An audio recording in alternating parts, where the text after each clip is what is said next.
नमस्कार फ्रेंड्स, आज हम बात करेंगे सातवें भाव में स्थित सूर्य का फल एवं उपाय लाल किताब के अनुसार। तो जान लेते हैं सूर्य सातवें भाव में शुभ स्थिति में हो तो क्या फल मिलता है।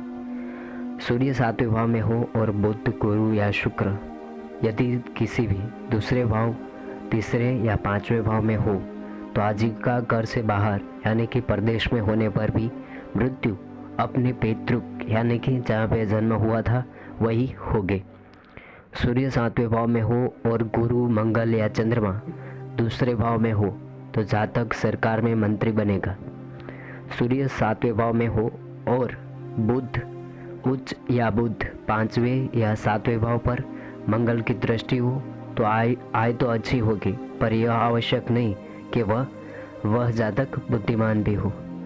सूर्य सातवें भाव में हो तो क्षय रोग यानी कि टीबी जैसे रोग, आत्महत्या यानी कि मन में आत्महत्या करने के विचार, अग्निकांड यानी कि अग्नि से डर लगता है, भवन आदि के रूप में परेशानियां आते रहते हैं। गृहस्थी से तंग होकर ऐसे जातक कभी कभी सन्यासी भी बन जाते हैं। ऐसे जातकों को क्रोध बहुत आते हैं जिसके पीछे स्वार्थ ही छुपा होता है।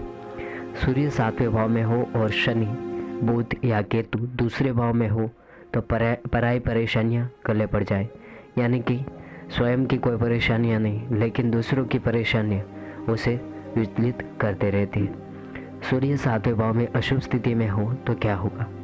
सूर्य सातवें भाव में अशुभ हो और बुध से युक्त या दृष्ट न हो तो जन्म समय कितना भी भाग्यशाली हो, लेकिन जैसे ही जातक बोलना शुरू करते ही अपना भाग्य धीरे धीरे खो बैठता है। सूर्य सातवें भाव में अशुभ हो और बुध नौवें भाव में हो तो जातक को कोई विश्वास नहीं करता, यानी कि ऐसा जातक अविश्वासी प्रकृति का पाया जाता है।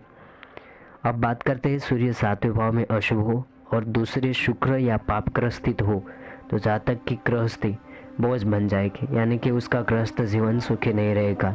पत्नी माता पिता को कष्ट को लेकर दुखी रहेगी एवं ससुराल नष्ट हो जाता है ऐसे जातकों का। सूर्य सातवें भाव में अशुभ हो और 11वें भाव में गुरु, शुक्र या पाप ग्रह स्थित हो और बुध अन्य भाव में अशुभ हो तो जातक के परिवार में एक साथ इतनी मौतें हो जाए कि कफन व लाशों के क्रियाक्रम के लिए व्यक्ति ही न मिले। अतः ऐसा योग होने पर आप सूर्य का अवश्य ही उपाय कीजिए। राजकीय कार्यों में बाधा आए, यानी कि ऐसे जातकों का सरकार से बहुत ज़्यादा लाभ नहीं मिलता। 34 वर्ष तक अशुभ समय रहे, घर में क्षय व दमा रहे और रोग का कोई इलाज न हो पाए, पितृ का बोझ बना रहेगा, आग, गबन व गृहस्थी की परेशानी में आत्महत्या की, ऐसे जातक आत्महत्या की भी विचार करते हैं। पागलपन होता है, स्वार्थ का और क्रोध से सब कुछ नष्ट हो जाता है। अब बात करते हैं कि सूर्य सातवें भाव में अशुभ हो तो जातक नमक अधिक खाए, यानी कि ऐसा जातक को नमक अधिक प्रिय होता है, क्रोध अधिक आता है और अपयश भी बढ़ता रहता है दिन ब दिन। शुक्र संबंधी सुखों को समाप्त करता है, यानी कि पत्नी का सुख कम मिलता है और अपना भी अशुभ फल देता है।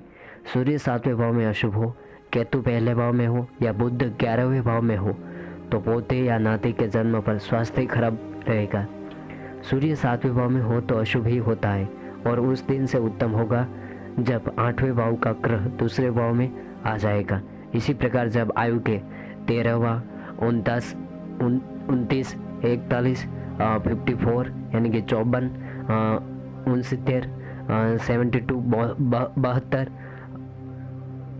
78, 86, 98 और 119 यानी कि 119वां वर्ष भी उनके लिए शुभ रहेगा। अब बात करते हैं कि सूर्य सातवें भाव में मंगल या शनि दूसरे या 12वें भाव में तथा चंद्रमा पहले भाव में हो तो ऐसे जातकों को स्वास्थ्य से संबंधित ज़्यादा दिक्कतें आती हैं। अब बात कर लेते हैं उपाय के तौर पे। सूर्य सातवें भाव में हो और अशुभ स्थिति में हो तो गुरु का उपाय करें, यानी कि बड़े एवं बुजुर्गों की सलाह माने और उनकी सेवा करनी शुभ फलदायी मानी गई है। दूध से आग बुझाए, यानी कि जब आपके रसोई घर में रसोई बन जाए तो चूल्हे को दूध से उसकी आग बुझानी चाहिए। यह तब करे जब शनि पहले भाव में हो। तांबे का चौकर टुकड़ा भूमि के नीचे दबाए, ऐसा तब करे जब पुत्र तंग हो या पुत्र का स्वास्थ्य खराब चल रहा हो, ऐसे जातकों को, सूर्य सप्तम वाले जातकों को नमक कम खाना चाहिए, यानी कि अपने भोजन सामग्री में नमक का कम मात्रा में सेवन करें। कोई भी कार्य शुरू करने से पहले थोड़ा मीठा मुख में डालकर या पानी के कुछ घूंट पीकर प्रारंभ करना शुभ रहेगा। काली या बिना सींग वाली गाय की सेवा करना भी शुभ रहेगा, लेकिन यह ध्यान रखें कि सफ़ेद गाय ना हो। भोजन करने से पूर्व रोटी के टुकड़े की आहुति अग्नि में डालना पारिवारिक सुख के लिए उत्तम है एवं सांसारिक व्यवहार उत्तम रखें। तो प्लीज़ फ्रेंड्स, अगर आपको यह वीडियो अच्छा लगा हो तो लाइक, शेयर, कमेंट और सब्सक्राइब करना ना भूलें। Thank you very much.